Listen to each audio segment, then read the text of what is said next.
Untuk itu kita akan mulai, tapi sebelumnya saya minta kesediaan Pak Bambang untuk membuka webinar ini agar semuanya bisa berjalan lancar dan diberkati Tuhan. Silakan Pak Bambang. Dan Putra dan Roh Kudus. Amin. Amin. Bapa yang Maha Pengasih, terima kasih atas kasih karunia-Mu pada malam ini kami bisa berkumpul. Urapilah kami ya Tuhan. Semoga makna Paskah, makna penderitaan dapat kami hayati sehingga kami semakin rendah hati, semakin mampu melayani, semakin mampu mengasihi. Tuhan berkatilah acara kami ini dengan berkat-Mu agar dapat berjalan dengan baik dan lancar. Doa ini kami sampaikan dengan perantaraan Kristus Tuhan dan pengantara kami. Amin. Amin. Dalam Bapa dan Putra dan Roh Kudus. Amin. Ya, terima kasih Pak Bambang. Jadi Bapak Ibu sekalian, para hadirin sekalian, jadi acara ini adalah acara Pukatnas ya, profesional dan usahawan Katolik. Nah, untuk itu sebagai pembukaan kita akan mendengarkan dulu lagu Mars dari Pukatnas. Pak Gabriel silakan.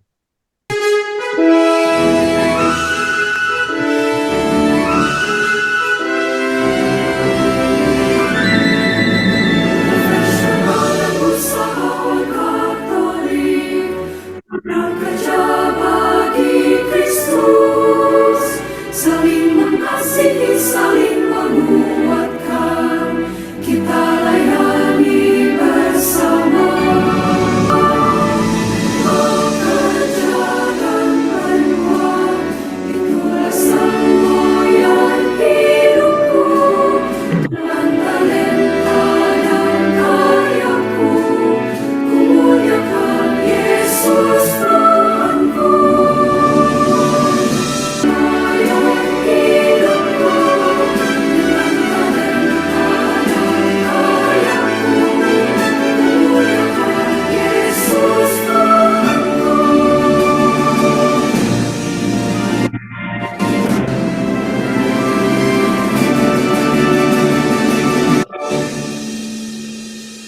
Jadi Bapak Ibu sekalian, Romo itu adalah Pukatnas ya, profesional dan usahawan Katolik. Nah, untuk lebih mengenali Pukat, mungkin Pak Julius sudah hadir belum? Pak Dinata? Belum ya? Belum barangkali. Kalau gitu Pak Dinata boleh sedikit memberikan perkembangan Pukat dan rencana Pukat sedikit yang akan datang gitu. Silakan Pak Dinata. Oh iya, baik. Bapak Ibu Romo, terima kasih kesempatan kali ini.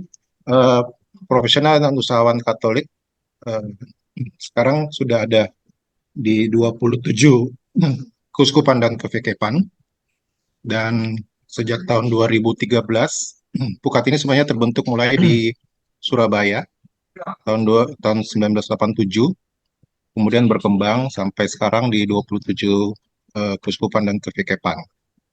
Sejak tahun 2013, pukat-pukat keuskupan yang sudah terbentuk itu sepakat membentuk sebuah wadah menjadi pukat nasional. Kali ini pukat nasional sudah mengadakan konvensi nasional yang keempat, terakhir di Makassar tahun 2022. Rencana, kalau boleh share screen ya sebentar. Rencana pukat nasional akan mengadakan sebuah kegiatan itu dengan judul orientasi kepemimpinan Pukat. Iya, ini. Ya. Kita mengambil tema nanti servant leadership, kepemimpinan yang melayani, dengan beberapa narasumber. Ada Monsinyur, kita akan mengadakan di Makassar tanggal 26 sampai 28 April 2024. Dengan beberapa narasumber, ada Monsinyur Franz Nipa, Monsinyur Uskup Agung Koadjutor Makassar. Kemudian ada Monsinyur Petrus Bodeng Timang, Uskup Emeritus Banjarmasin. Kemudian ada Romo Adrian Adirejo, ini dari Surabaya, moderator Pukat Nasional. Kemudian ada Romo Julius Mali, moderator Pukat Keuskupan Agung Makassar. kita kerjasama, Pukat Nasional ini kerjasama dengan Pukat Keuskupan Agung Makassar. Kemudian mengadakan beberapa pengajar, narasumber, antara lain Pak Christian Hardianto, Pak Agus Gunawan, Ibu Antonia Dwi Woro, Pak Werner Guana, Ibu Elena Magdalena dari Malang, dan Pak Jerus Tarunajaya. Rencana juga kita akan ada guest star dari Pak Hadi Kasim, CEO dari Triputra Group. Selanjutnya disampaikan dalam 2 hari 2 malam itu ada menjadi rekan sekerja Allah dalam menciptakan usaha dan lapangan kerja, kemudian visi misi seorang profesional dan usahawan Katolik, spiritualitas dan nilai-nilai Kristen dalam pekerjaan dan usaha, pembentukan budaya usaha dan kerja yang manusiawi, eksplorasi talenta dan potensi para usaha dan profesional, kemudian diutus untuk menghadirkan kerajaan Allah di tempat kerja dan usaha. Lalu ditutup dengan misa penutupan seorang profesional usahawan Katolik yang diperbaharui. Pendaftaran peserta silakan men-scan barcode ini atau mengklik link dari bit.ly Oke Pukat 2024. Nanti saya tampilkan di kolom chat. Barangkali rencana-rencana ini yang akan kita adakan. Kemudian juga nanti tanggal 20 April rencana pelantikan Pukat Keuskupan Padang. Pukat baru kita akan bentuk di Keuskupan Padang. Kemudian beberapa kegiatan di tahun 2024 adalah temu nasional di Jakarta dan Bandung. Itu sekitar bulan Agustus. Demikian berkali Pak Agus untuk rencana kegiatan Pukat Nasional ke depan. Terima kasih. Ya, terima kasih Pak Adinata. Demikian Bapak Ibu untuk mengetahui mengenai sekilas Pukat ya. Apa itu Pukat Nasional? Pukat kemudian dibentuk di berbagai keuskupan, di berbagai paroki ya, keuskupan sebenarnya. Tapi ada beberapa keuskupan yang memiliki pukatnya dibagi ke vikepan ya. Nah, itu Bapak Ibu yang mungkin belum jadi anggota pukat, nah bila berminat untuk masuk pukat, nah ada beberapa perwakilan di masing-masing keuskupan, misalnya di Bogor ya. Nah, Pekanbaru akan dibentuk dan lain sebagainya. Jadi Bu Lucia udah mau masuk kan pukat Pekanbaru. Bu Fani di Bandung udah ada pukat Bandung. Oke, Bapak Ibu, supaya tidak berpanjang lebar, nah kita langsung akan memasuki acara pokok kita, yaitu webinar dengan tema spiritualitas Pukat dalam Terang Paskah, bersama narasumbernya Romo Alex Suwandi. Nah, sebelumnya mohon Gabriel tayangkan dulu CV dari Romo.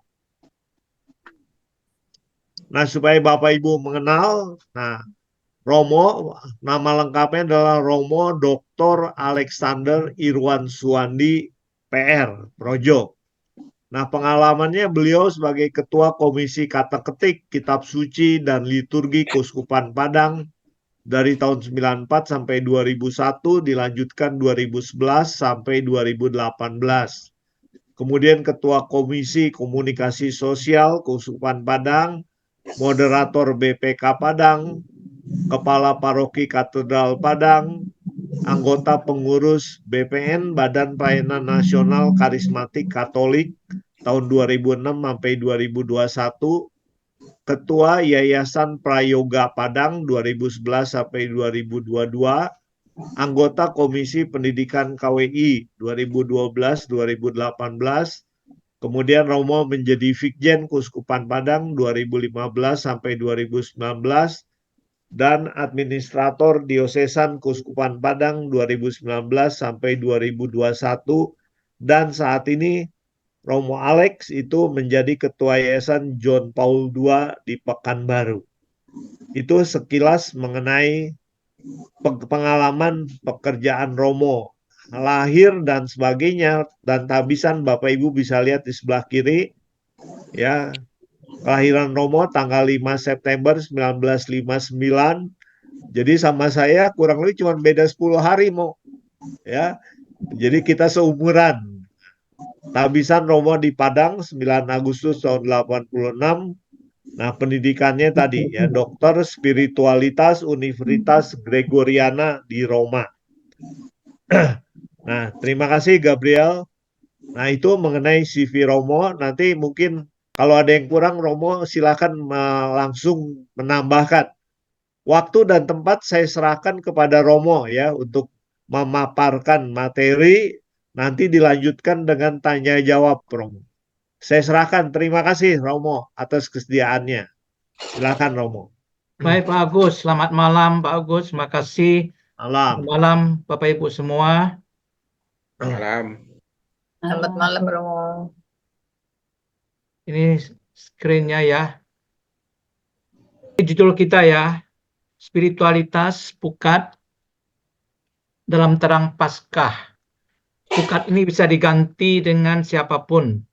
Orang Kristiani, semua dari kita, masing-masing dari kita. Karena sama. Ya, setiap orang Kristiani punya kehidupan dalam terang Paskah yang dapat ditimba inspirasinya dari webinar hari ini.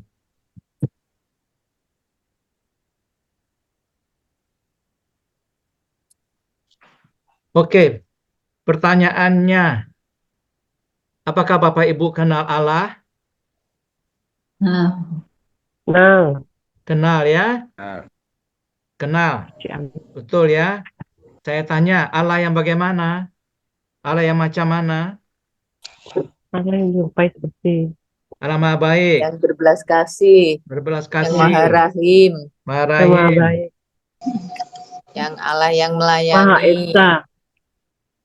Nih, pada umumnya kita kenal Allah yang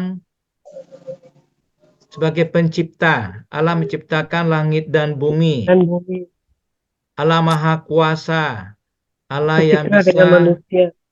membuat apa saja. Melakukan mukjizat, mengabulkan doa-doa kita. Bahkan Allah sebagai hakim. Hakim yang mengadili yang baik dan yang jahat.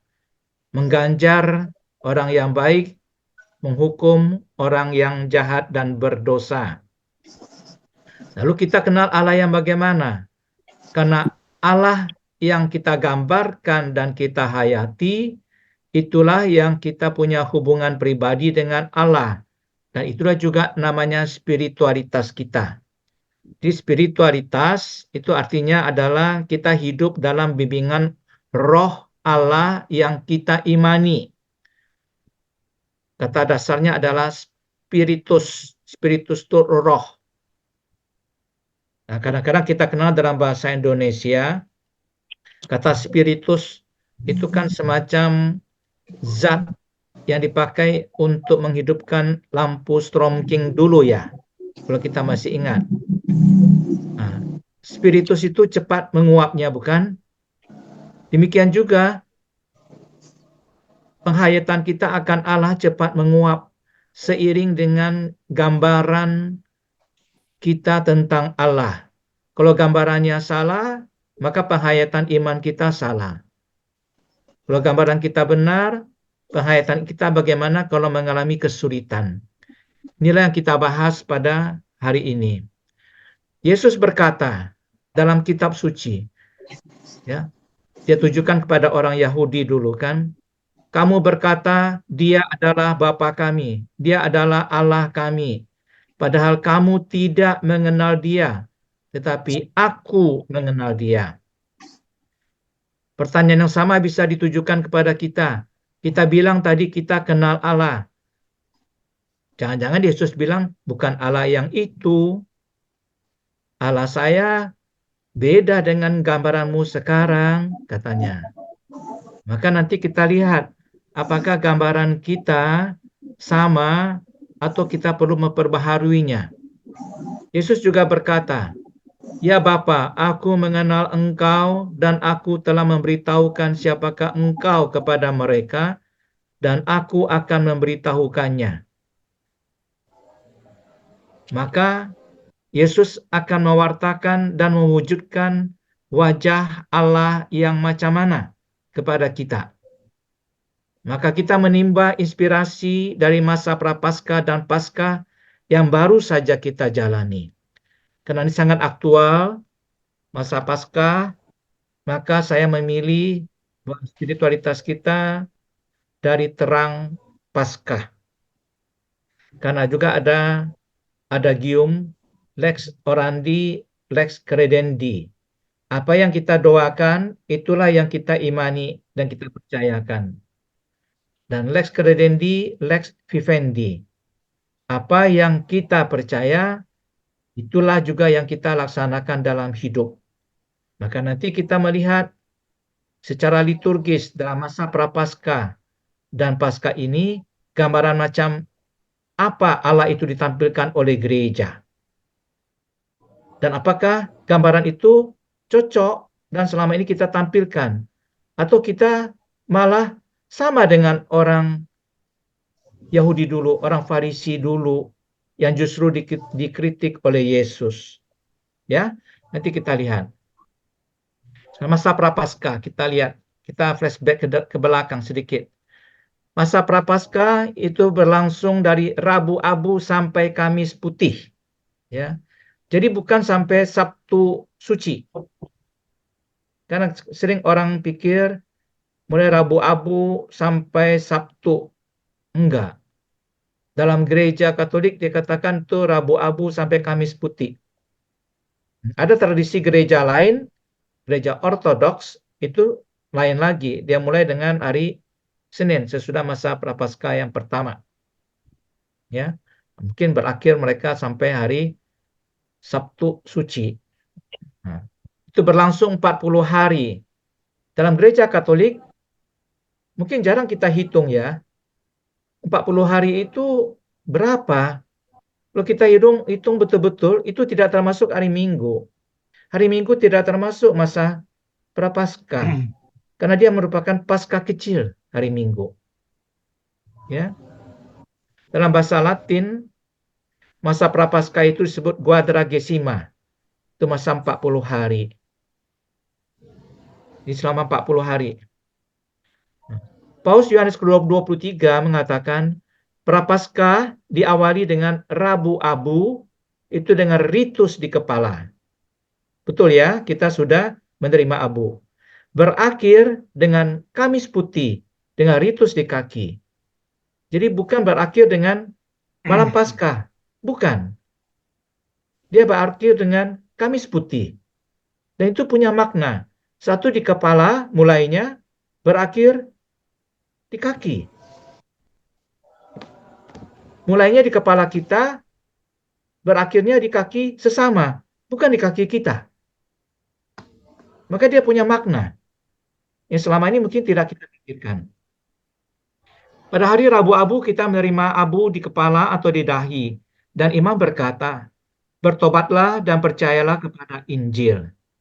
Atau ada kalimat lain tapi agak jarang imam berkata, ingatlah engkau ini abu dan akan kembali menjadi abu. Tapi yang lebih sering adalah kata bertobatlah dan percayalah kepada Injil. Hari Kamis Putih, kita saksikan ada pembasuhan kaki. Dalam pembasuhan kaki itu dilakukan oleh Yesus.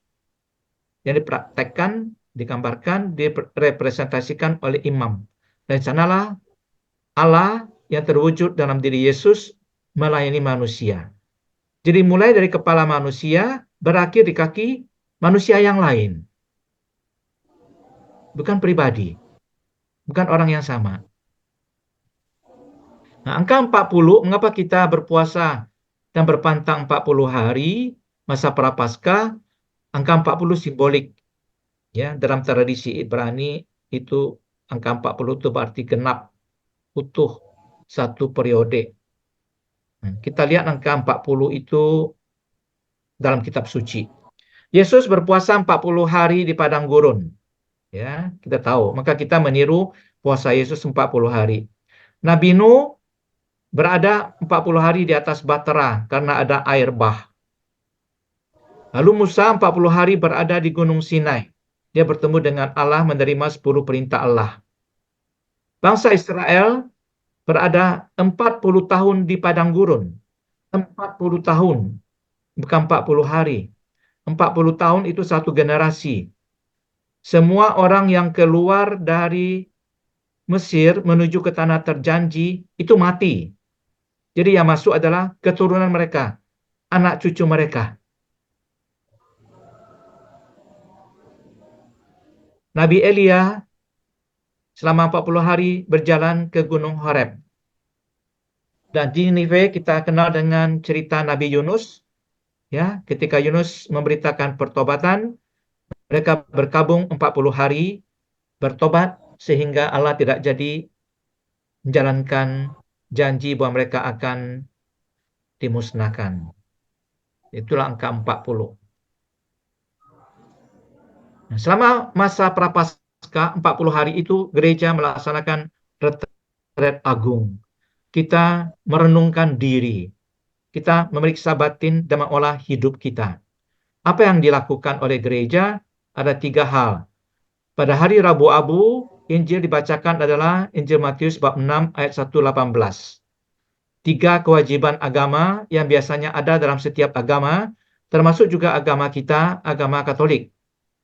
Yang pertama, doa. Yang kedua, pantang dan puasa. Yang ketiga adalah tentang sedekah. Ya, beramal. Jadi doa, pantang dan puasa, dan sedekah, dan setiap agama ada. Nah, doa.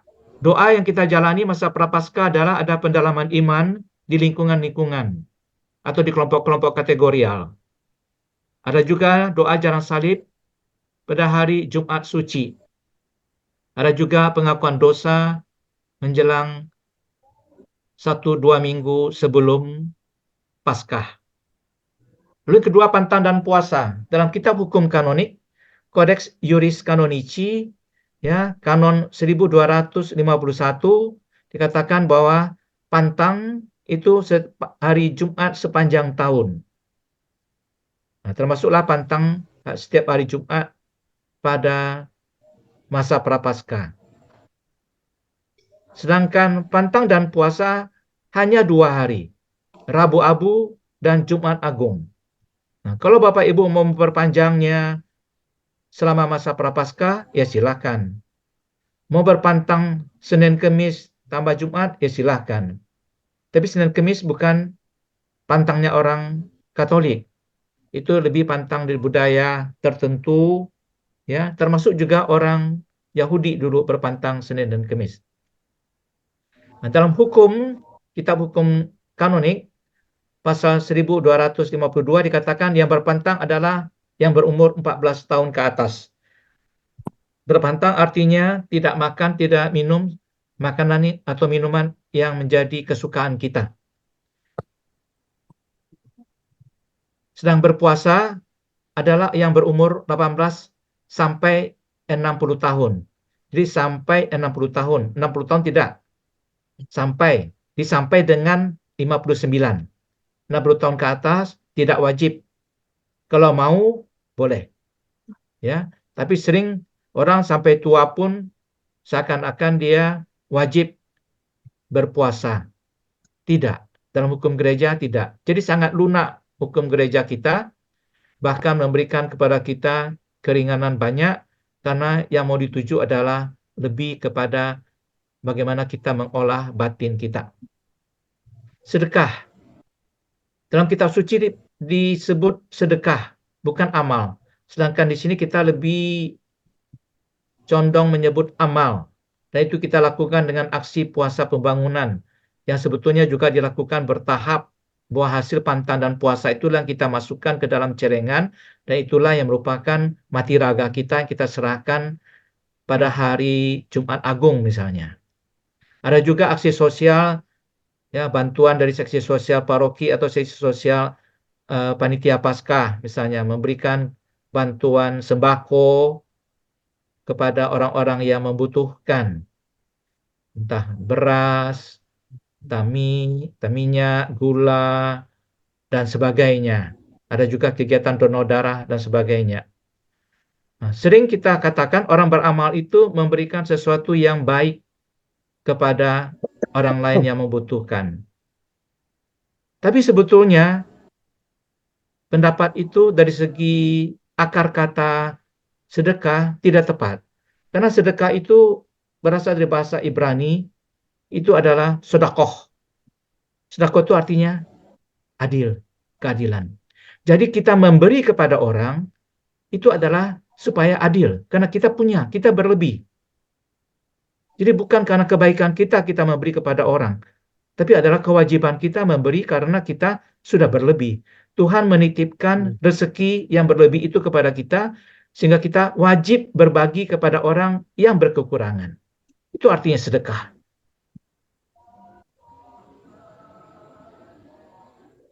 Arah pantang dan puasa dalam gereja kita bukan diet, bukan hemat, bukan langsing, tapi adalah kasih kepada sesama yang menderita, yang membutuhkan.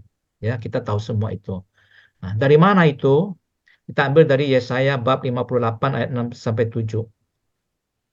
Allah bersabda, "Berpuasa yang ku kehendaki ialah supaya engkau membuka belenggu-belenggu kelaliman dan melepaskan tali-tali kuk, supaya engkau memerdekakan orang yang teraniaya dan mematahkan setiap kuk, supaya engkau memecah-mecah rotimu bagi orang yang lapar dan membawa ke rumahmu orang miskin yang tak punya rumah, dan apabila engkau melihat orang telanjang, supaya engkau memberi dia pakaian dan tidak menyembunyikan diri terhadap saudaramu sendiri." Jadi puasa di sini bukan mengurangi makan dan minum, tidak ada. Allah tidak menyuruh kurangkan makan dan minum. Allah justru menyuruh kita untuk melakukan keadilan, belas kasih, perbuatan baik, membantu dalam hal sandang, pangan, dan papan. Sandang, misalnya ini kan membantu orang yang telanjang, ya kan, kasih pakaian. Papan, orang yang nggak punya rumah, itu membawa orang miskin ke rumahmu katanya. Tapi kita kan sekarang hati-hati, jangan-jangan nanti dia mencuri kita kan. Tapi dulu orang miskin boleh tinggal, tapi juga tidak lama-lama, harus ada batas berapa hari, ya. Apalagi dulu ada para peziarah yang sering mampir ke rumah orang. Sekarang kita punya banyak rumah. Dulu orang kan rumahnya jarang-jarang, jauh-jauh. Lalu juga makan, ya, makan, memecah roti, itu arti memberi makan, ya. Nah, masa Prapaskah, dalam minggu terakhir masa Prapaskah itu ada pekan suci, ya, mulai dengan Minggu Palma. Kita mengenangkan sengsara Tuhan kita Yesus Kristus. Antar setiap gereja berdasarkan buku dari dokumen gereja, ya, perayaan Paskah dan persiapannya, artikel 29 dikatakan, dan setiap gereja hanya boleh 1 kali prosesi sebelum misa. Jadi kalau ada misalnya 3-4 kali dalam satu paroki, itu prosesinya hanya boleh 1 kali. Dan dalam liturgi diatur ada 3 macam perayaan Palma pada hari Minggu Palma. Yang pertama ada perarakan prosesi dari luar, ya, dengan daun palma diberkati, lalu ada perarakan, ya. Nggak disebut dalam gereja apakah harus pakai keledai. Tidak, itu perarakan biasa. Ya, kadang-kadang ada pastornya yang punya kreativitas sendiri. Ada sungguh-sungguh naik keledai, ada naik motor, lalu dikasih apa namanya, ditempelkan di atasnya itu semacam boneka berbentuk keledai, lalu dia naik, naik seperti. Ya, itu inisiatif pribadi, tapi bukan liturgi dari gereja yang menetapkannya. Lalu yang kedua adalah yang dimulai di depan gereja, ya, dengan perarakan meriah, tapi tidak ada prosesinya. Prosesinya mulai dari belakang gereja. Yang ketiga misa biasa. Misa biasa seperti misa, ya, masuk dengan cara biasa, ya. Lalu mulai dengan tobat. Tobat itu menggantikan pemberkatan daun palma, ya. Bisa juga dengan palmanya diberkati, tapi tidak ada perarakan. Nah, pemeran utama prosesi itu adalah keledai, bukan Yesus, bukan orang banyak, tapi keledai. Mengapa? Karena keledai itu punya arti, ya. Artinya apa? Nah, ada nubuat Nabi Zakaria tentang Raja Damai. Lihat, rajamu datang kepadamu. Ia adil dan jaya, Ia lemah lembut dan mengendarai seekor keledai. Seekor keledai beban yang muda. Ia akan melenyapkan kereta-kereta dari Efraim dan kuda-kuda dari Yerusalem. Busur perang akan dilenyapkan dan ia akan memberitakan damai kepada bangsa-bangsa. Berdasarkan nubuat inilah Yesus naik keledai ke kota Yerusalem. Dahulu, kuda itu adalah simbol kekuasaan, simbol kesenang-wenangan, kesombongan, dan perang. Semua raja pakai kuda, bukan keledai. Waktu perang pun orang naik kuda, panglima juga naik kuda. Sedang keledai itu dipakai oleh rakyat biasa, terutama untuk keledai beban yang mengangkut barang. Jadi bukan seperti kuda tempat kita untuk naik andong, bukan. Keledai tempat kita juga mungkin hampir tidak nampak, maka mungkin simbol-simbol ini kurang kita hayati. Nah, tapi inilah dalam kitab suci, dalam tradisi Yahudi. Keledai simbol kerendahan hati, damai, melayani, kerja untuk orang lain. Karena keledai itu adalah binatang muatan, binatang tunggangan. Dia hanya kerja, angkat beban sesuai dengan perintah tuannya. Raja-raja di sekitar Israel dulu selalu naik kuda, ya. Raja Babel, Assyria, Raja Mesir, Persia, Makedonia. Bangsa Israel mula-mula tidak punya raja. Kemudian mereka menuntut kepada Allah, pada Yahweh untuk punya raja. Raja mengabulkan. Mula-mula sekali raja-raja Israel itu juga tidak punya kuda, tidak naik kuda, hanya naik keledai. Menggambarkan mereka harus rendah hati, karena raja mereka sesungguhnya adalah Allah. Tapi lama-lama mereka sama dengan raja-raja yang lain di dunia. Mereka naik kuda. Mereka suka perang. Mereka sombong, angkuh. Dan karena itulah kerajaan mereka terpecah dan kemudian hancur. Jadi pada Minggu Palma kita memperingati Yesus masuk kota Yerusalem dengan naik keledai. Itu artinya adalah Yesus adalah Mesias. Mesias yang rendah hati, yang membawa damai, yang berbelas kasih, dan melayani untuk hidup orang lain.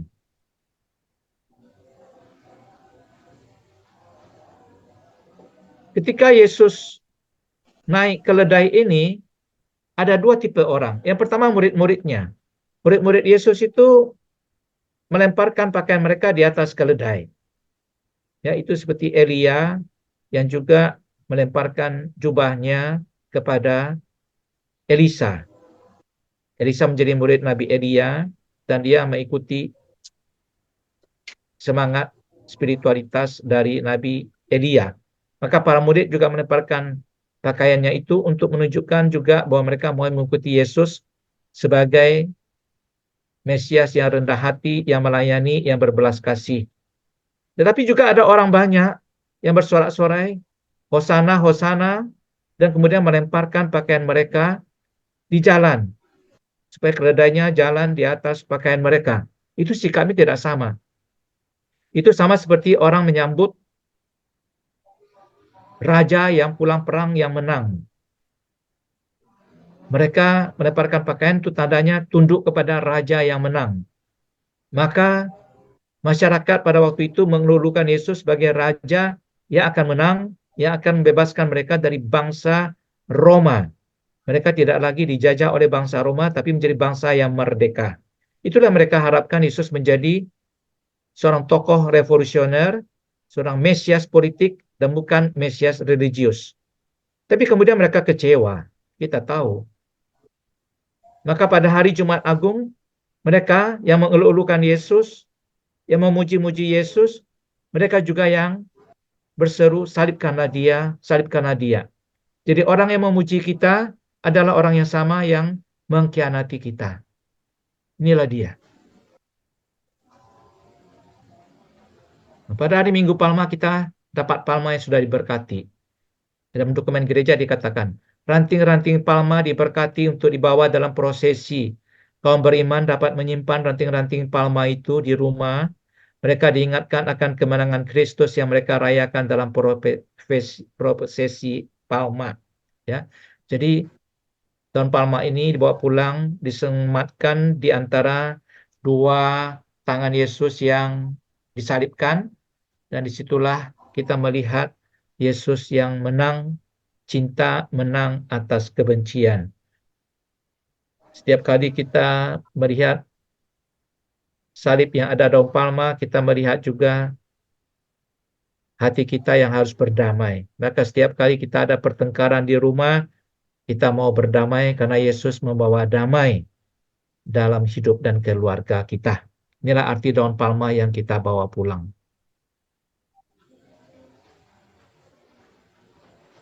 Dalam Minggu Palma kita menyanyikan atau biasanya dibacakan kisah sengsara Yesus yang disebut dengan nama Pasio oleh 3 orang.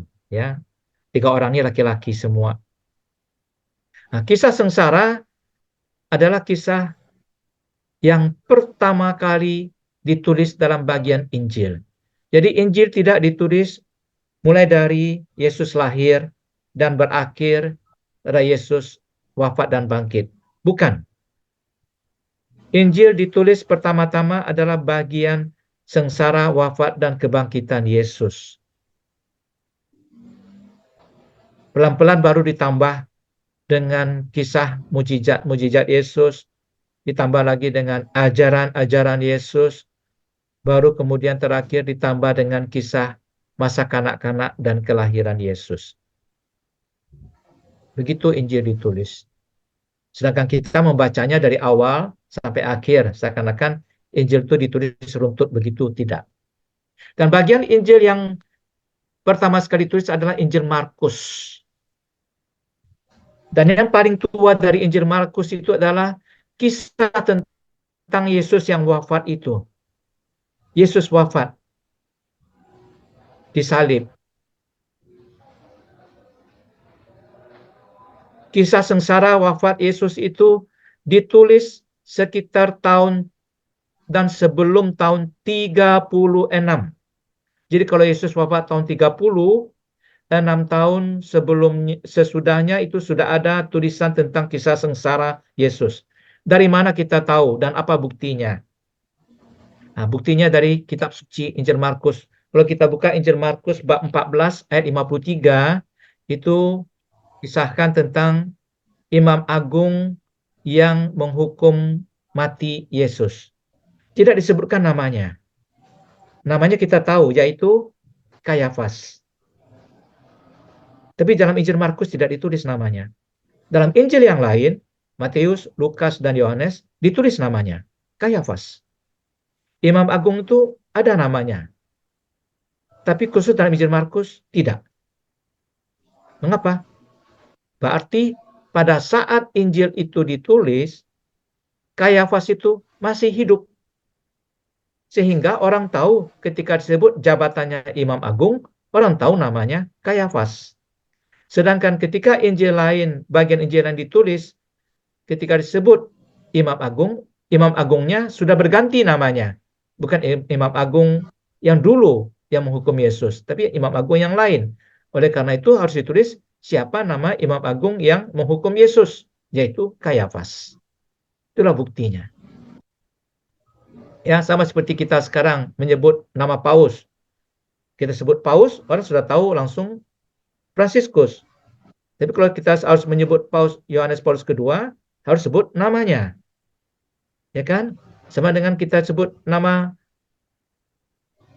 uskup. Nama uskup yang mana? Uskup yang sekarang atau uskup yang dulu? Kalau uskup sekarang kita sebut Bapak Uskup berkata, bla bla bla bla. Kita tahu ya, itu uskup sekarang. Tapi kita sebut uskup si Anu yang dulu itu kan, kita sebut namanya uskup si A, uskup B yang berkata. Jadi kita sebut namanya. Sama seperti Injil ini. Ya. Jadi tidak disebut namanya, berarti bagian kisah ini sangat tua, paling tua. Dan Kayafas itu menjabat Imam Agung tahun 18 sampai 36. Jadi sebelum dia mati, Injil ini sudah ditulis kisah sengsara ini. Ini sangat tua sekali. Sedangkan Injil Markus itu ditulis utuh sekitar tahun 60, ya. Jadi bagian yang khusus kisah sengsara itu sekitar tahun 36 atau sebelum 36. Karena Yesus wafat tahun 30. Sedangkan Injil Lukas ditulis tahun 70. Matius 70, Lukas dia 70-80 ya. Injil Yohanes lebih kurang tahun 100. Nah, kisah sengsara kita diapit oleh dua peristiwa ini. Satu, penyambutan meriah Yesus di Yerusalem, itu pada Minggu Palma. Yang kedua adalah kebangkitan mulia dari alam maut. Jadi, kedua-duanya meriah. Satu, perayaan Minggu Palma. Yang kedua, kebangkitan mulia Yesus. Dua-dua mulia. Di tengah-tengahnya ada kisah sengsara, ada kematian Yesus. Maka, bagi kita, kisah sengsara Yesus itu bukan merupakan sesuatu yang memalukan. Bukan batu sandungan. Bukan aib. Ya, tapi dia mulia. Karena lewat salib itu, Yesus bangkit. Tanpa dia mati, tidak ada kebangkitan. Ini Kardinal Carlo Maria Martini, ya, seorang ahli kitab suci,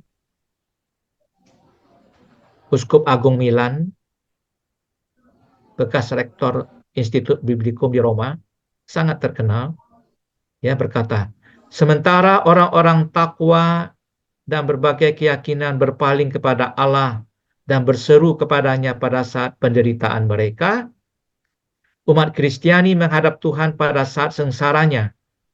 Hakikat dari kekristenan itu tak lain adalah kontemplasi wajah Allah yang tersalib. Jadi semua orang lain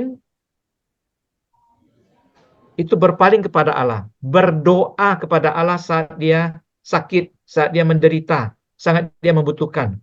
Dia orang berdoa kepada Allah. Kita umat Kristiani agak beda. Kita justru menghadap Allah pada saat Allah itu sengsara, mati. Itulah Jumat Suci. Aneh. Kita merenungkan justru salib Yesus. Sementara orang menghadap Allah ketika ada salib dalam hidupnya. Kita tidak, agak beda. Ya, inilah perenungan kita. Seorang teolog dari Jerman namanya Dietrich Bonhoeffer berkata, seperti di atas Kalvari, Allah tidak membebaskan kita dari penderitaan, tetapi dalam penderitaan. Allah tidak menghindarkan kita dari kematian, tetapi merangkul kita dalam kematian. Allah tidak membebaskan kita dari salib, tetapi melalui salib. Ya, di atas salib, Allah tidak membebaskan Yesus dari penderitaannya. Walaupun Yesus minta, ya Bapa, kalau bisa, biarlah piala ini berlalu daripadaku. Tapi bukan kehendakku yang terjadi, tapi kehendakmu. Akhirnya ya kehendak Bapa juga yang terjadi. Yesus mati. Allah juga tidak menghindarkan Yesus dari kematian. Yesus mati. Allah juga tidak membebaskan Yesus dari salib. Pada salib itu adalah suatu hukuman berat bagi orang Romawi dulu. Bagi penjahat politik, pemberontak politik. Jadi Yesus dikenal waktu itu sebagai pemberontak politik. Menghujat Allah. Mau menyamakan diri sebagai kaisar di Roma. Mau memberontak. Tapi semuanya tidak. Maka seperti Yesus itu, Allah juga tidak membebaskan kita dari penderitaan. Tapi dalam penderitaan, maka kita menderita. Allah juga tidak menghindarkan kita dari kematian. Tapi merangkul kita dalam kematian. Kita mati. Allah tidak membebaskan kita dari salib. Tapi melalui salib. Melalui penderitaan kita. Jadi kita sama dengan manusia yang lain. Manusia yang lain, beriman apapun, tetap menderita. Apa bedanya kita dengan mereka? Ya iman kita. Kontemplasi tentang salib. Kita bukan menghindar dari salib, tapi menerima salib. Karena Allah juga akan menyelamatkan kita lewat salib itu. Maka ketika kita sakit, kita menderita, ada anak kita mati, ada keluarga kita yang meninggal, kita kadang-kadang bertanya kepada Tuhan, mengapa Tuhan terjadi, mengapa begini, mengapa begitu. Tidak ada jawaban. Sama seperti Yesus juga tidak ada jawaban dari Allah. Tapi lewat semuanya itu, Yesus bangkit. Lalu kesimpulan sementara tentang spiritualitas Prapaskah. Prapaskah mengajak kita untuk bertobat. Kata tobat dalam bahasa Yunani ada dua, yaitu epistrophen dan metanoia. Nah, Perjanjian Baru tidak pernah pakai kata epistrophen, tapi metanoia. Epistrophen adalah bertobat kembali kepada Allah. Dan inilah yang dipakai oleh Perjanjian Lama. Perjanjian Lama, kata bertobat dalam bahasa Ibrani itu berarti kembali ke asal. Jadi mereka harusnya menyembah Allah. Lalu mereka menyembah dewa-dewi. Maka para nabi mengatakan mereka harus kembali menyembah kepada Allah. Itulah epistrophen. Metanoia lain. Ya, metanoia itu dari bahasa Yunani, meta dan nous. Meta artinya sesudah, di luar sana, di seberang sana, after and beyond. Ya, dan nous itu artinya pikiran, akal kita. Jadi metanoia artinya merubah cara berpikir. Jadi bukan kembali kepada Allah yang benar, kita sudah menghayati Allah yang benar. Allah yang sudah punya Allah, tapi Allah itu belum tentu benar. Konsepnya bisa keliru. Inilah yang Perjanjian Baru beritakan. Orang Yahudi itu sudah percaya kepada Allah, tapi Allahnya tidak sama dengan Allah Yesus. Dan mungkin juga kita begitu. Allah kita, dalam otak kita mungkin berbeda dengan Allah yang disampaikan oleh Yesus. Dan inilah yang perlu kita ubah selama masa Prapaskah. Dan kemudian menjadi nyata pada masa Paskah. Ya. Nah, dalam Perjanjian Lama, Musa, Allah digambarkan sebagai hakim. Ya, manusia melayani Allah. Itu mereka mempersembahkan korban. Supaya mereka dapat berkat. Jadi ada mentalitas do ut des. Saya beri supaya saya dapat. Saya beri korban kepada Allah supaya dapat pengampunan dosa dan dapat berkat dari Allah. Dan ini banyak juga di antara kita melakukan. Ya kan? Kita berdoa supaya dilindungi Tuhan, dapat berkat. Kita mempersembahkan korban supaya dapat berkat. Kita beramal supaya dapat berkat. Kita rosario dapat berkat. Jadi bukannya dilarang, bukannya tidak baik, itu baik semua. Tapi jangan sampai ada mentalitas saya melakukan ini supaya dapat sesuatu dari Tuhan. Ya, atau dari manusia. Itu yang dirubah. Nah, Yesus mewartakan Allah sebagai Bapa. Allah yang melayani manusia dengan kasih. Allah yang berbelas kasih. Ya. Yesus berkata, ya, yang ku kehendaki ialah belas kasihan dan bukan persembahan. Selama ini ibadat korban yang didahulukan. Padahal Yesus menghendaki belas kasihan. Maka selama masa Prapaskah kita merenungkan Allah yang berbelas kasih dan mengampuni. Minggu Palma menampilkan Yesus Mesias yang rendah hati, yang berbelas kasih dan yang melayani. Kamis Putih menampilkan Yesus yang melayani dan menyerahkan diri terdorong oleh kasih. Maka spiritualitas kita dalam masa Prapaskah adalah kita beralih, tukar pikiran. Ya, membalik pikiran kita dari mempersembahkan korban kepada Allah kepada mengasihi sesama. Maka selalu penting adalah bagaimana kita bertindak adil pada sesama, jujur dalam hidup kita, tidak menindas orang, kita berbelas kasih, membantu orang yang miskin, orang yang membutuhkan. Yang membutuhkan ini tidak hanya yang jauh, bukan hanya orang yang miskin yang jauh dari kita, tapi bisa yang di rumah kita, istri kita, suami kita, anak-anak kita, yang membutuhkan cinta kita. Itu mereka adalah orang yang miskin cinta dari kita. Mereka butuh, tapi sering kita lalaikan. Ya, itu yang diubah. Maka Yesus bilang, jangan jauh-jauh kamu pikir tentang Allah yang kamu layani. Layanilah sesamamu. Lalu orang-orang yang bekerja, kalau kamu menjadi bos, menjadi tuan, jadi pimpinan di perusahaan, apa yang kamu lakukan terhadap anak buah? Apakah bertindak adil?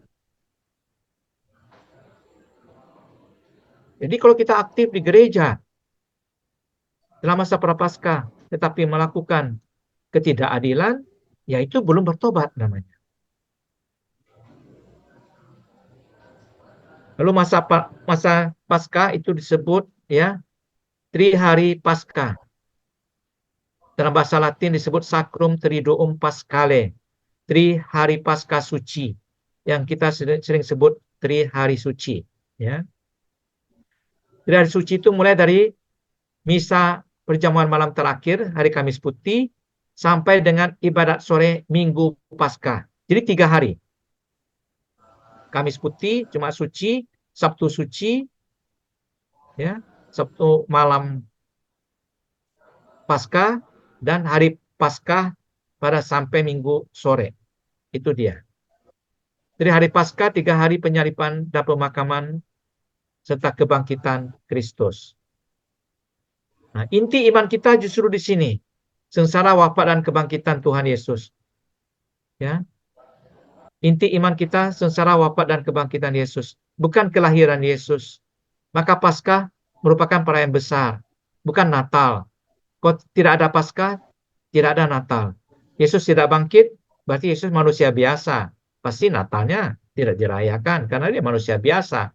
Tapi karena dia bangkit menjadi Tuhan, maka ada Natal. Tapi pesta yang pertama dirayakan adalah Paskah, bukan Natal. Natal kemudian baru muncul. Seorang teolog namanya Hans Urs von Balthasar mengatakan, Trihari Paskah itu merupakan suatu perjalanan hidup Yesus Kristus. Pertama menuju salib, dari Kamis Putih ke Jumat Agung. Yang kedua menuju dunia orang mati, Sabtu Suci, Yesus turun, dapat penantian. Yang ketiga menuju kepada Bapa di surga, itu pada Minggu Paskah dia bangkit. Sekarang kita bahas satu Kamis Putih. Hari Kamis Putih, ya sebut Cena Domini, ya, mengenangkan perjamuan malam terakhir Yesus dengan para muridnya. Dia makan Paskah, Paskah Yahudi, ya. Dia makan anak domba, makan roti tak beragi, makan sayur-sayur yang pahit. Itulah makan Paskah dari orang Yahudi. Dan juga ada minum anggur. Sering kita agak salah pandangan bahwa pada hari Kamis Putih itu Yesus merayakan sakramen Ekaristi yang pertama. Bukan. Yesus tidak merayakannya. Yesus menetapkannya. Menetapkan sakramen Ekaristi dan sakramen imamat. 2 sakramen ditetapkan pada hari Kamis Putih. Ya, jadi sesudah Yesus makan roti tak beragi, ya, makanan domba, sayur pahit, ya, kemudian minum anggur. Nah, Yesus kan membasuh kaki murid-muridnya. Sesudah itu Yesus juga mengambil roti lagi, mengatakan inilah tubuhku yang dikorbankan bagimu. Lalu dia mengambil lagi piala anggur, mengatakan inilah piala darahku yang tumpahkan bagimu. Lakukanlah ini sebagai kenangan akan daku. Jadi roti dan anggur, ya, jadi tubuh dan darah Kristus, itu Ekaristi. Dan untuk mengenangkan dia, disuruh para rasul. Nah, itulah sakramen imamat. Para rasul sekarang diwakili oleh para uskup. Para uskup dibantu oleh para imam. Maka dia menetapkan sakramen imamat. 2 sakramen pada hari Kamis Putih. Kekasannya adalah pagi hari ada misa Krisma, ya, pembaharuan janji imamat, dan pemberkatan minyak-minyak suci di gereja katedral. Sore hari pembasuhan kaki. Pembasuhan kaki ini bisa higienis, ya, karena setiap orang yang masuk rumah pada waktu dulu kakinya kan berdebu. Jadi cuci kaki dulu. Bisa juga alasan sosiologis, yaitu memberikan penghormatan kepada orang yang dihormati. Jadi orang yang dihormati masuk rumah, itu kakinya dibasuh. Ya. Bisa juga religius. Religius itu ritus pembasuhan merupakan pembebasan dari dosa. Karena orang najis tidak boleh berhubungan dengan Tuhan, maka dengan upacara pembasuhan kaki atau pembasuhan lainnya itu dianggap sebagai ritus pembersihan sehingga dia boleh berdoa, berkomunikasi lagi dengan Allah. Dalam misa Kamis Putih itu Kristus melayani kenosis, dia menyerahkan dirinya, ya, merendahkan dirinya. Oleh karena itulah imam melepaskan kasula pada hari Kamis Putih waktu pembasuhan kaki, ya. Dan pembasuhan kaki itu dinyatakan dalam dokumen itu pria-pria yang terpilih. Ya, hanya pria katakan, bukan yang lain. Nah, pada saat Krisma itu Yesus berfungsi sebagai pelayan. Pelayan itu ada dua dalam bahasa Yunani, diakonos dan doulos. Diakonos berarti pelayanan dengan sukarela. Sedangkan doulos itu budak, hamba, melayani dengan terpaksa. Kalau enggak dia dipukul atau dihukum oleh tuannya. Yesus tidak. Maka kita juga yang mana? Kita pelayan. Pelayan takut dihukum atau pelayan dengan sukarela. Kita diakonos atau doulos. Ya, pukat ini diakonos atau doulos? Kita di rumah diakonos atau doulos? Yang kedua ada prosesi sakramen Maha Kudus. Itu dalam sibori, bukan monstrans. Karena dia bukan adorasi seperti pada salve, tapi adalah pemindahan sakramen Maha Kudus. Karena tabernakel, altar, dan panti imam kosong pada hari sesudah Kamis Putih. Ya. Lalu ada tuguran, doa perjumpaan dengan Yesus. Motivasinya karena Yesus telah mengasihi kita, maka kita ingin menanggapi kasih-Nya. Itulah tuguran. Jumat Agung, peringatan sengsara dan wafat Tuhan Yesus. Ini ibadat, bukan misa. Sering umat salah tafsir, dikatakannya misa. Misa Jumat Agung. Nggak ada misa. 2 hari tidak ada misa. Jumat Agung dan Sabtu Suci. Ya. Hanya boleh ada sakramen tobat dan sakramen orang sakit. Suasananya adalah hormat, menyembah salib, dan syukur. Bukan duka. Bukan juga layatan orang mati. Sehingga ada orang yang sedih pada hari Jumat Agung, seakan-akan Yesus mati. Ya, tidak. Kita bersyukur. Beda. Ya. Maka ada peristiwa di mana kita menghormati dan menyembah salib. Kemudian ada komuni. Pasio itu Injil Yohanes dinyanyikan. Dan dikatakan di sana, Yesus sudah melaksanakan tugasnya dengan baik, sudah selesai. Ya, dalam bahasa Yunani, tetelestai. Atau bahasa Latin, consummatum est. Saya sudah melaksanakan semuanya, sudah selesai dengan baik. Ya. Sabtu, bukti Yesus salib. Bukti Yesus wafat di salib. Yang pertama, lingkungan kita dari agama Kristen. Ya, keempat Injil itu memuat kisah tentang kematian Yesus di salib. Lalu dalam 1 Korintus bab 15 ayat 1-10 juga dikatakan oleh Paulus di sana, ada saksi-saksi yang menyaksikan Yesus di salib masih hidup. Kitab Korintus ini ditulis antara tahun 53-56. Jadi sekitar 20 tahun sesudah Yesus mati di salib. Masih hidup. Jadi ada buktinya. Lalu ada Credo para Rasul. Ya, Yesus wafat di salib. Ditulis sekitar tahun 150. Tapi juga ada bukti non-Kristen. Yang pertama Flavius Josephus, seorang sejarawan Yahudi abad pertama yang menulis sekitar tahun 95, mengatakan Yesus wafat pada masa pemerintahan Pontius Pilatus. Yang kedua, Tacitus, ini sejarawan bangsa Roma abad pertama juga, sekitar tahun 97 dia menulis bukunya. Dan mengatakan Yesus juga wafat pada masa pemerintahan Pontius Pilatus, gubernur Romawi di Yudea. Pilatus menjadi gubernur tahun 26-36. Dan juga dia mengatakan pada masa pemerintahan Kaisar Tiberius di Roma. Kaisar Tiberius memerintah tahun 14-37. Dan dihitung, ya, dari berita Tacitus ini, Yesus wafat Jumat 7 April tahun 30. Lalu juga ada bukti lain, Lucianus dari Samosata, penulis Yunani abad kedua. Yesus, tokoh orang Kristen, disalibkan. Jadi ada kesaksian baik dari kitab Injil sendiri, dari dalam iman Kristiani, maupun dari luar Yahudi, Roma, Yunani, menyaksikan Yesus wafat di salib.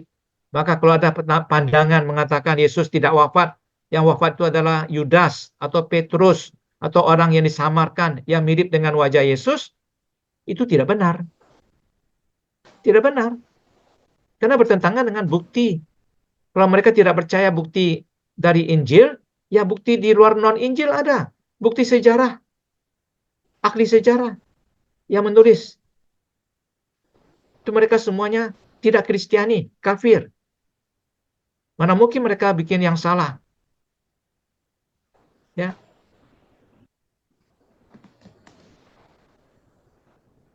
Sabtu suci, tidak ada misa. Dalam kredo kita mengatakan Yesus itu yang turun ke tempat penantian pada hari ketiga bangkit dari antara orang mati. Ya, Yesus turun ke dunia orang mati. Itu artinya Yesus sungguh-sungguh mati sama seperti kita. Nah, dunia orang mati itu dalam bahasa Yunani disebut Sheol, tempat penantian. Dalam bahasa Ibrani disebut Hades. Tempat penantian ini beda dengan neraka. Ya. Gehenna dalam bahasa Yunani. Neraka kita sebut diterjemahkan dalam bahasa Indonesia. Neraka itu hidup terpisah dari Allah. Tempat penantian tidak. Dunia orang mati tidak. Dunia orang mati itu adalah tempat di mana semua orang mati dikumpulkan sebelum Yesus wafat dan bangkit. Ya. Tapi tidak berarti nasib semua orang sama.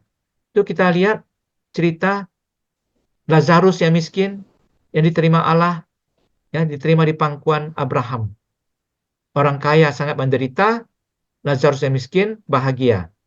Tapi dunia mereka sangat berbeda dan tidak bisa saling menyentuh. Ya, inilah dia. Jadi orang jahat dan orang baik di tempat dunia orang mati itu berbeda tempatnya. Sama-sama mati, tapi keadaannya berbeda. Nah, Yesus turun ke dunia orang mati sebagai penyelamat dan memaklumkan warta gembira kepada jiwa-jiwa yang tertahan di sana. Yesus tidak datang ke dunia orang mati untuk membebaskan orang-orang terkutuk dari dalamnya, juga tidak menghapuskan neraka. Yesus tidak menghilangkan neraka, tapi Yesus membebaskan orang-orang yang benar yang hidup sebelum dia. Jadi orang yang benar akan mati, akan bangkit. Ya, ikut Yesus.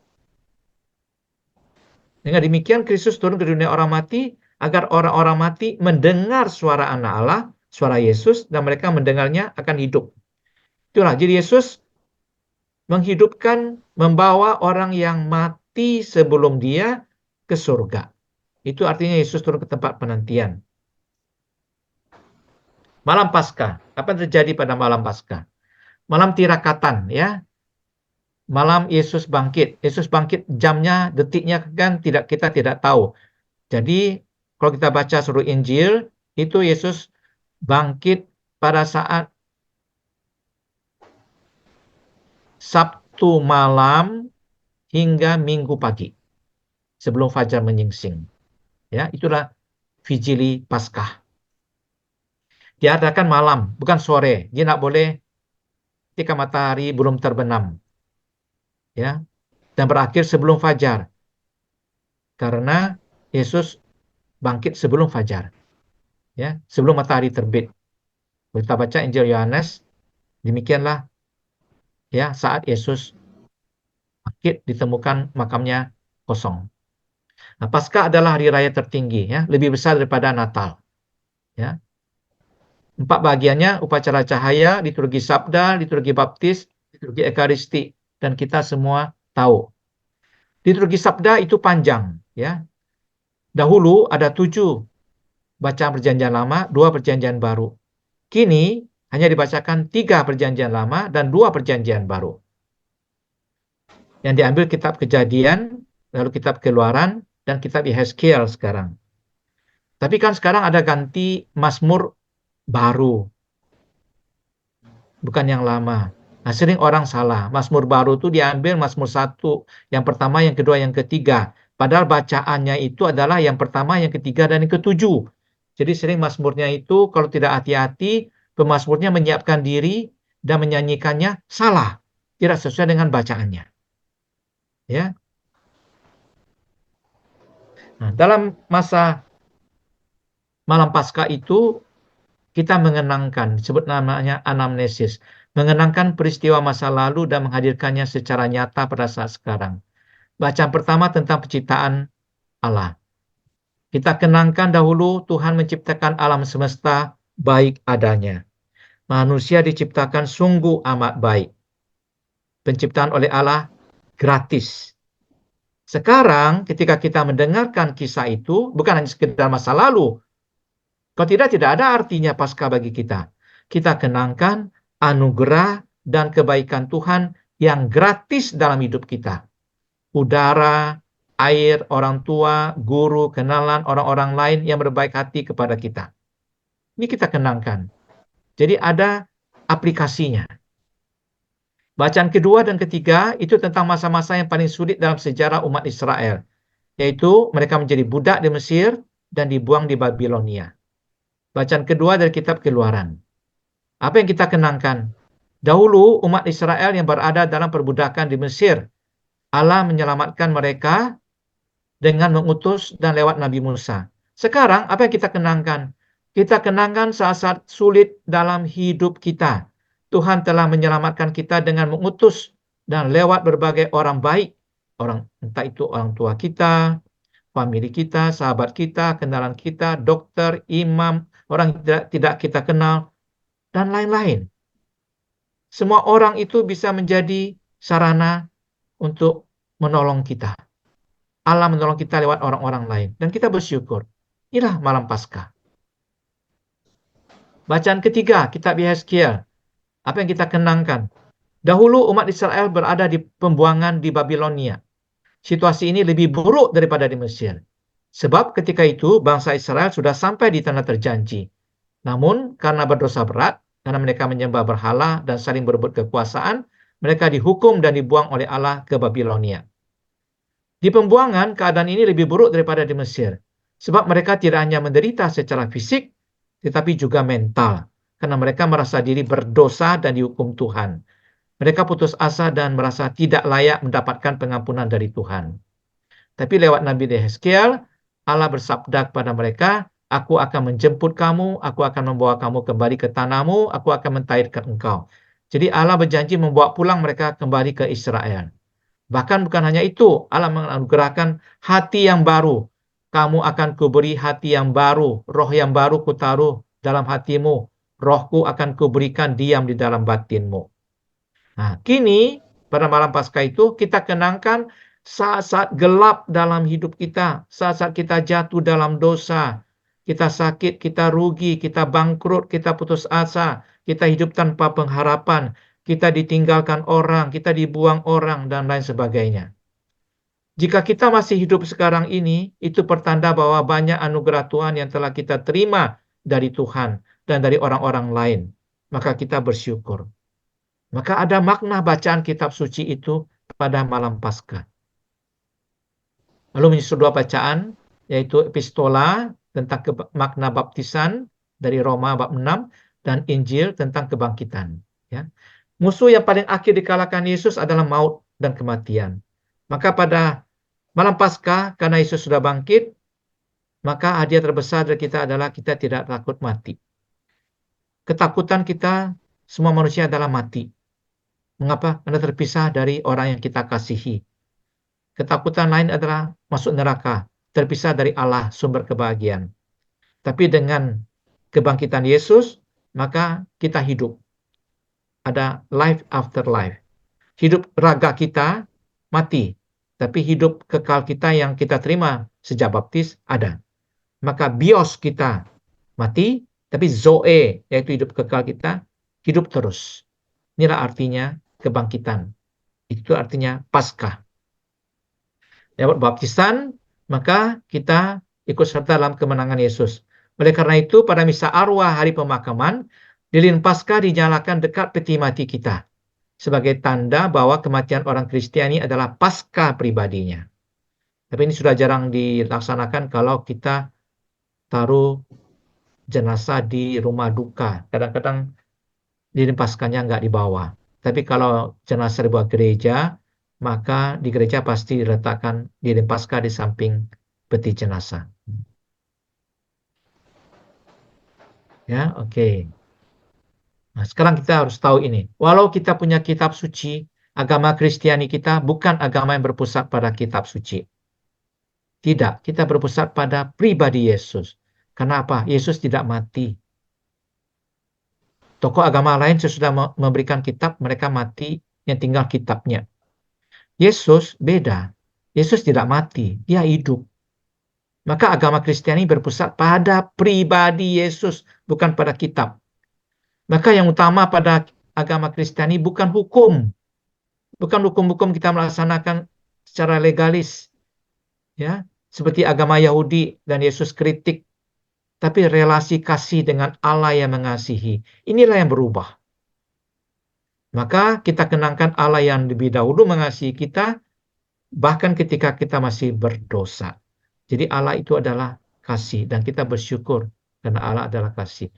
Maka liturgi malam Paskah mengajak kita untuk mengenangkan kasih Allah dalam sejarah hidup kita. Bukan hanya masa lalu tentang bangsa Israel. Bukan, tentang kita. Teruskan Paskah, bangkit. Intinya mengenangkan kebangkitan Tuhan Yesus. Tandanya ada 4, kubur kosong. Ya, tidak ada mayat Yesus. Yang tinggal kain kafan. Lalu ada penjelasan malaikat bahwa Yesus itu sudah bangkit. Lalu Yesus sendiri menampakkan diri kepada muridnya, mengatakan, ya, engkau pergi ke Galilea, di sana aku akan menjumpai engkau. Ya, ini nampak tanda di mana Yesus bangkit. Ya, dikatakan Yesus bangkit, bukan Yesus bangkit sendiri ya. Yesus dibangkitkan. Jadi kalimatnya pasif. Subjeknya Allah. Allah yang membangkitkan Yesus. Dengan bangkit, Yesus menjadi pengantara kita. Jadi hakim yang menyelamatkan kita. Ya. Setelah bangkit, Yesus mencari murid-muridnya. Dia menampakkan mereka, yang menampakkan diri kepada mereka. Ya, dialah Emmanuel, menyertai mereka. Dan Yesus memberi damai sejahtera. Ada 3 kali Yesus beri kata damai dalam teks itu. 3 kali. Ya, itu berarti sungguh-sungguh. Karena angka 3 menunjukkan sungguh-sungguh. Nah, Yesus menghembusi mereka. Terimalah Roh Kudus. Mungkin bagi kita tidak ada arti menghembusi. Dalam kitab suci hanya 2 terdapat kata menghembusi. Satu dalam kitab Kejadian bab 2 ayat 7, di mana Allah menghembusi manusia pertama, ya, dari tanah lalu menjadi manusia. Yang kedua, kitab Yeskel bab 37 ayat 9, di mana tulang-tulang itu dihembusi oleh Allah dengan rohnya lalu menjadi makhluk hidup. Nah, sekarang Yesus menghembusi mereka dengan Roh Kudus. Jadi ada penciptaan baru. Yang lama berlalu, habis. Sekarang mulai dunia baru, dunia Yesus Kristus. Ini kerajaan Allah. Ya. Maka bukan lagi Allah yang lama, sekarang berlaku Allah yang baru. Maka Allah macam mana? Ini bermakna besar bagi para murid. Ya, mereka dulu melarikan diri, bingung, takut, tercerai-berai. Sekarang mereka hidup baru, menjadi saksi Kristus. Inilah juga yang diharapkan dari kita menjadi orang yang hidup baru dengan Paskah yang kita rayakan setiap tahun. Nah, ada kisah Thomas, ya, yang merupakan bacaan dari Injil minggu depan.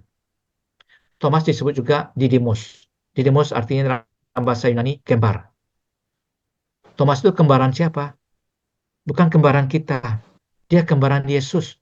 Sering kita salah tafsir. Thomas itu seakan-akan mewakili seperti kita. Bukan. Thomas itu kembaran Yesus. Karena Thomas adalah satu-satunya rasul yang siap mati seperti Yesus dan bersama Yesus. Ya. Apakah kita kembaran Thomas? Tidak. Thomas tidak pernah ragu. Dia tidak mencucukkan jarinya. Bahkan dia mengatakan, ya, Tuhanku dan Allahku, dari mulutnya keluar. Maka yang ragu itu kita. Maka Injil itu ditulis untuk kita. Thomas dipakai sebagai tokoh. Ya. Lalu Yesus berkata, berbahagialah yang tidak melihat namun percaya. Berbahagia. Kata berbahagia dalam Injil Yohanes hanya ada 2 kali. Yohanes bab 13 ayat 17 dan Yohanes 21 ayat 29. Beda dengan Matius, berbahagialah orang yang miskin, ya. Berbahagia orang yang berduka cita, berbahagialah orang yang suci hatinya, berbahagialah orang yang dianiaya karena menderita anak Allah. Tidak. Dalam Injil Yohanes bukan itu. Yang berbahagia ada 2. Yang pertama ini, yang tidak melihat namun percaya. Yang kedua adalah orang yang melaksanakan pelayanan. Ya, dalam Injil Yohanes bab 13 ayat 17. Ketika Yesus membasuh kaki. Berbahagialah engkau kalau engkau melakukannya. Itulah dia. Jadi berbeda sama sekali. Sekarang kita beribadat pada hari Minggu. Mengapa? Hari Minggu adalah Tuhan Yesus bangkit. Hari Paskah. Ya, jadi hari gembira. Istilah Minggu berasal dari bahasa Portugis Domingo, yang berakar dari bahasa Latin Dominus. Dominus artinya Tuhan. Jadi hari Minggu adalah hari Tuhan Yesus bangkit. Ya. Nah, sesudah bangkit, para murid Yesus berkumpul pada hari Minggu, hari ke-8. Ya. Lalu Roh Kudus turun atas para rasul pada hari Minggu Pentakosta. Terbentuk gereja. Hari ulang tahun gereja adalah hari Pentakosta, ketika Roh Kudus turun atas para rasul. Nah, jemaat purba biasa berkumpul pada hari Minggu, merayakan Ekaristi. Bukan Sabat, bukan hari Sabtu, hari Minggu. Oleh karena itu kita teruskan sekarang hari Minggu. Jadi spiritualitas Paskah kita adalah kita harus mengubah, harus tahu. Yesus mewartakan Allah itu siapa? Allah adalah Bapa, yang berbeda dengan Allah Perjanjian Lama. Dari Kamis Putih dan perjamuan terakhir, Yesus melayani manusia dan memberikan dirinya sebagai santapan manusia. Inilah tubuhku, inilah piala darahku. Jumat Agung, penyaliban Yesus, ya, apa yang Yesus katakan pada Kamis Putih terlaksana. Yesus mati, memberikan dirinya. Hari Paskah, pemberian diri Yesus itu diterima oleh Allah. Maka ketika kita melihat seluruh hidup Yesus, flashback ke belakang, Yesus adalah Emmanuel, Allah beserta kita. Dia lahir di Palungan. Palungan itu tempat makan ternak. Memberi makan. Bethlehem, kota roti, kota tempat orang makan. Yesus mengajar, akulah roti hidup. Maka dari lahir sampai mati, Yesus itu selalu memberi dirinya. Ya, terdorong oleh kasih. Ya, Emmanuel memberikan dirinya kepada kita. Maka kesimpulannya, spiritualitas Prapaskah mengajak kita bertobat, tukar pikir, tukar otak kita, ya, dari mempersembahkan korban-korban kepada pelayanan kepada sesama. Dalam Paskah, Yesus menampakkan kasih Allah itu secara total. Allah melayani manusia. Maka spiritualitas kita dalam terang Paskah ini adalah mewujudkan wajah Allah yang mengasihi itu. Dasarnya teologis, Allah yang melayani. Kristologis, Kristus yang adalah anak Allah. Wujud Allah di dunia yang melayani. Bukan humanis, bukan sosiologis, bukan komunis. Jadi bukan karena kita sama-sama manusia, atau sama-sama berasal dari satu kota, atau satu suku, atau satu daerah. Bukan. Ya, bukan untuk pembentukan manusia yang dikatakan dalam komunis sama rata, sama rasa. Bukan. Dasar kita berbuat kasih adalah teologis dan kristologis. Bukan humanis, sosiologis. Bukan. Dalam Injil Yohanes bab 13 ayat 34, Yesus berkata, Aku memberi perintah baru kepadamu, yaitu supaya kamu saling mengasihi sama seperti aku telah mengasihi kamu. Ingat kalimat ini baik-baik. Ya. Yesus tidak mengatakan, Aku memberikan perintah baru kepadamu supaya kamu mengasihi Allah sebagaimana aku mengasihi Allah. Tidak. Atau supaya kamu mengasihi aku seperti aku mengasihi kamu. Tidak. Yesus mengatakan supaya kamu saling mengasihi. Jadi arahnya bukan ke atas. Arahnya ke sesama. Love one another as I have loved you. Dan perintah baru. Baru dalam bahasa Yunani ada dua. Satu neos, satu kainos. Neos artinya baru tambah. Misalnya 2024 sekarang. Tahun baru nanti 2025.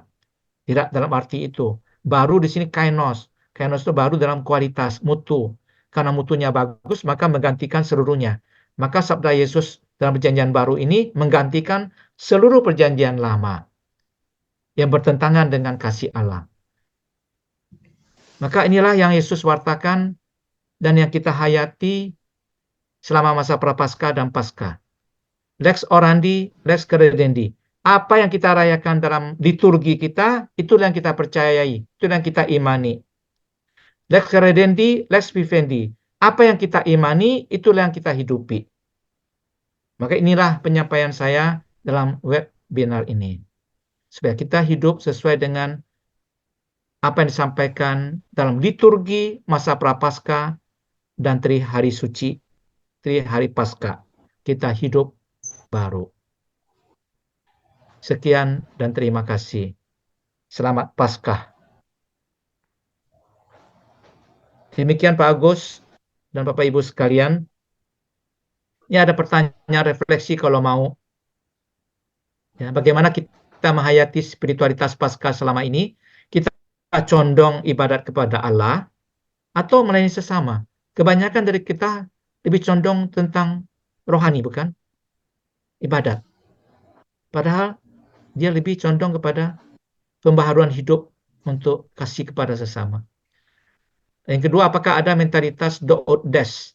Saya beri supaya saya dapat. Saya beri kepada Allah supaya saya dapat sesuatu dari Allah. Saya beri kepada sesama supaya dapat pujian, dapat sesuatu dari sesama atau dapat apa. Karena sering juga sekarang bantuan-bantuan sosial kan difoto-foto lalu disebar di medsos. Yang ketiga, apakah ada pengalaman Paskah dari hidup kita? Dalam arti kita bangkit, kita hidup baru, ada kesempatan kedua. Apakah kita mengalami cinta lebih kuat dari kebencian, pengampunan lebih kuat dari balas dendam, kehidupan lebih kuat dari kematian, dan sebagainya. Demikian saya sampaikan.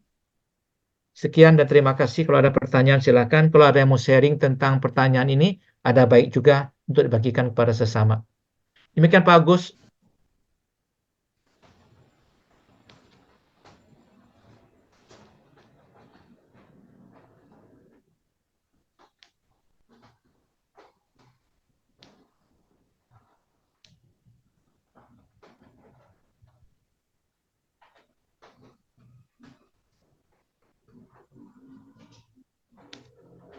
Bentar ya, mau saya panggilkan Pak Des.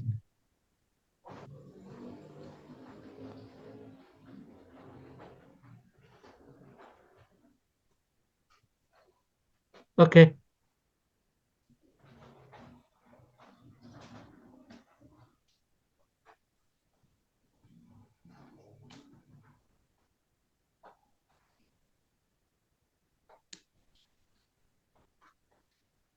Silakan Bapak Ibu kalau ada yang mau bertanya atau mau sharing tentang pertanyaan tadi.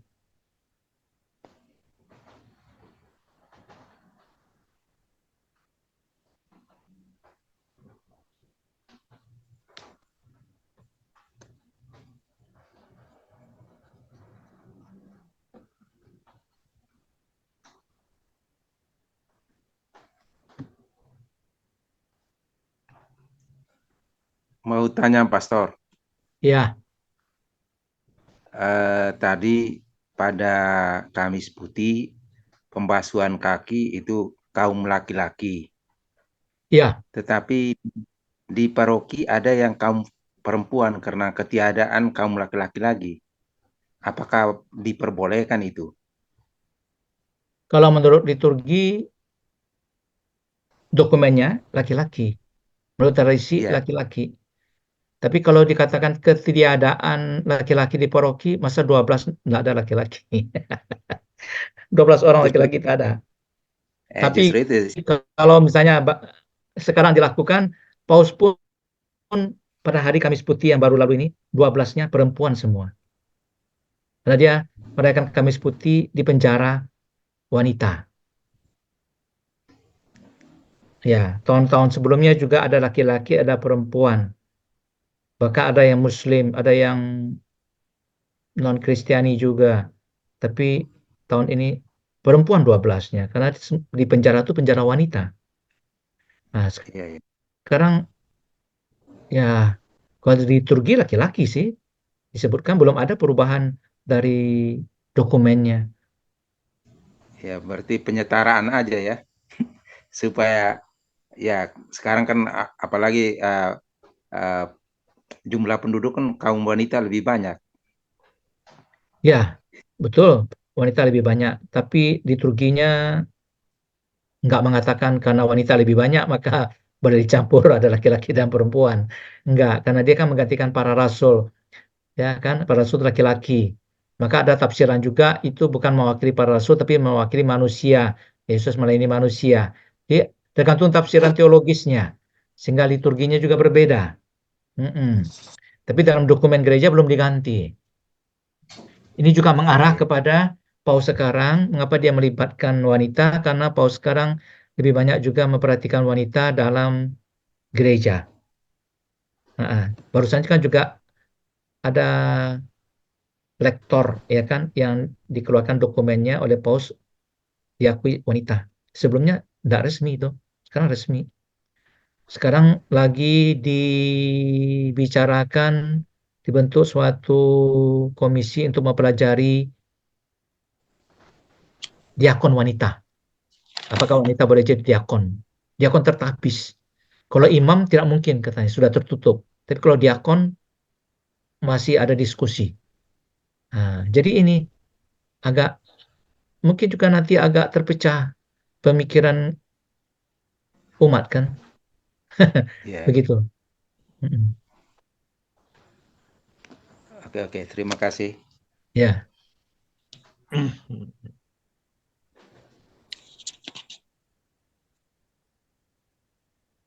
Silakan. Masih ada yang tanya, mau? Ya.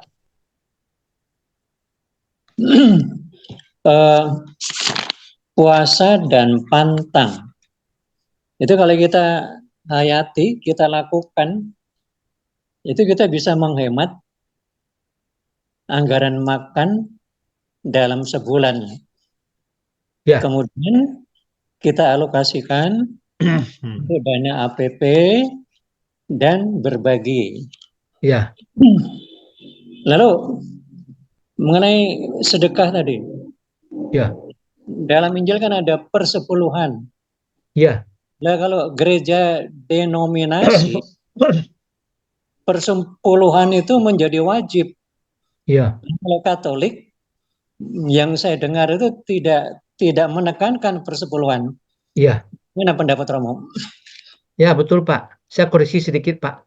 Dalam Injil tidak ada persepuluhan. Dalam perjanjian lama yang ada. Iya. Iya. Perjanjian lama, persembahan kepada Allah, itu persepuluhan diberikan di bait Allah. Itu tujuannya untuk kehidupan para imam di bait Allah, dan juga untuk membantu orang-orang yang miskin yang ada yang dia layani pada saat itu. Nah, dalam perjanjian baru itu tidak ada lagi, karena dalam 1 Korintus Paulus sudah mengatakan berikanlah persembahanmu secara sukarela. Maka sejak awal gereja tidak menekankan 10% kewajiban itu. Mau beri berapa diterima secara sukarela. Karena lebih baik memberi secara sukarela daripada terpaksa.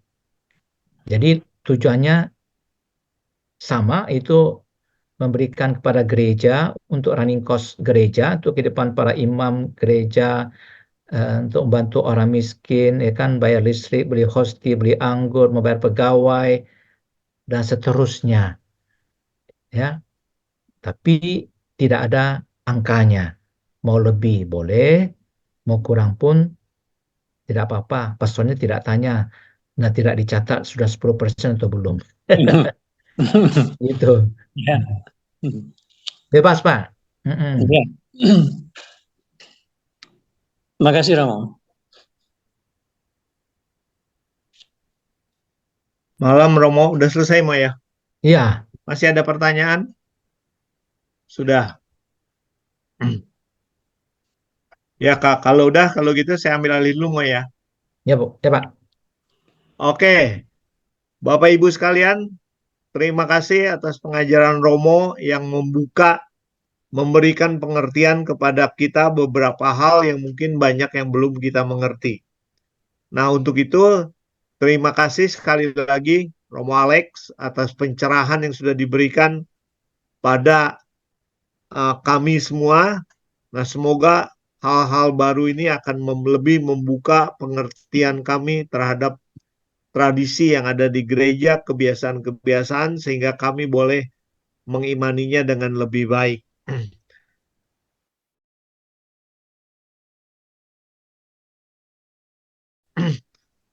Ya, kita akan ke bagian penutup. Nah, untuk itu, Gabriel, tolong ditayangkan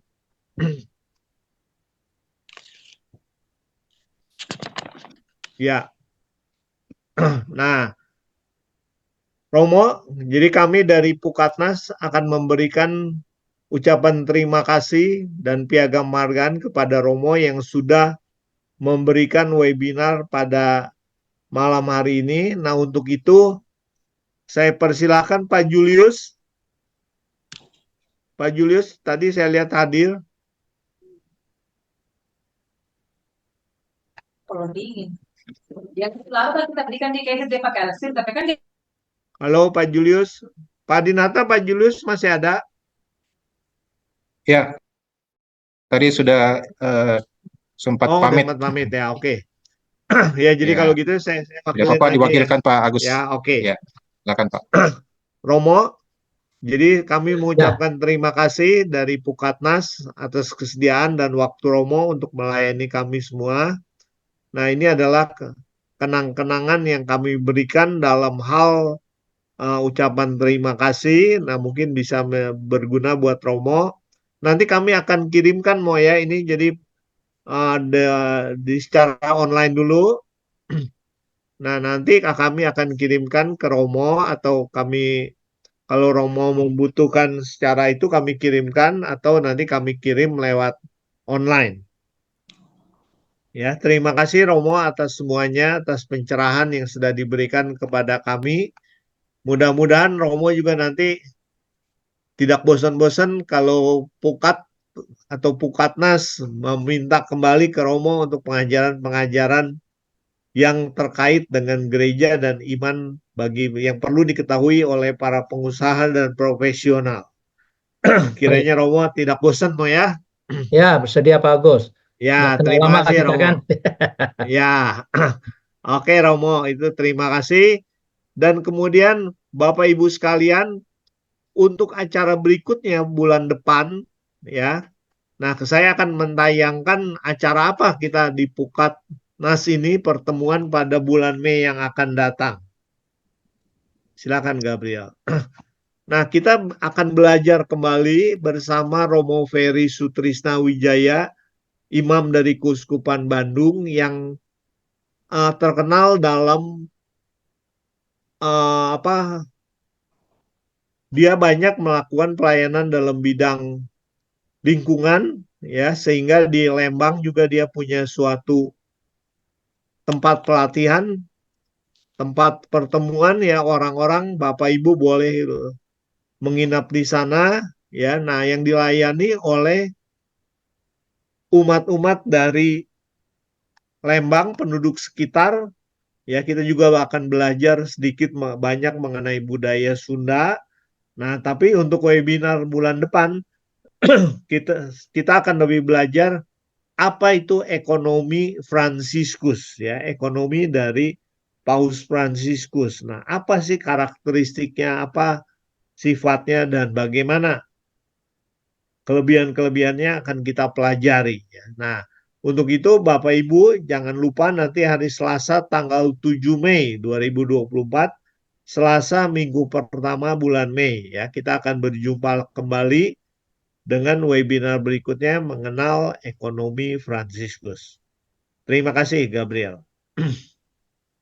Nah, demikian Bapak Ibu, sebelum kita akhiri, kita akan foto bersama dulu ya sebagai kenang-kenangan. Silakan buka gamenya dan foto dan pertama dulu ya.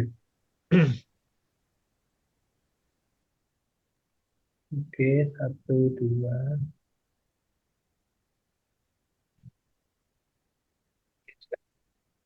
Cuman 2 slide ya, satu lagi. Gak bisa gue punya hidup kamera. Kok hilang? Oke, terima kasih Kok Ibu. hidup? Yang kedua udah Gabriel. Sudah, Pak. Udah. Oke, Bapak Ibu, terima kasih atas pertemuan kita pada malam hari ini. Nah, semoga semuanya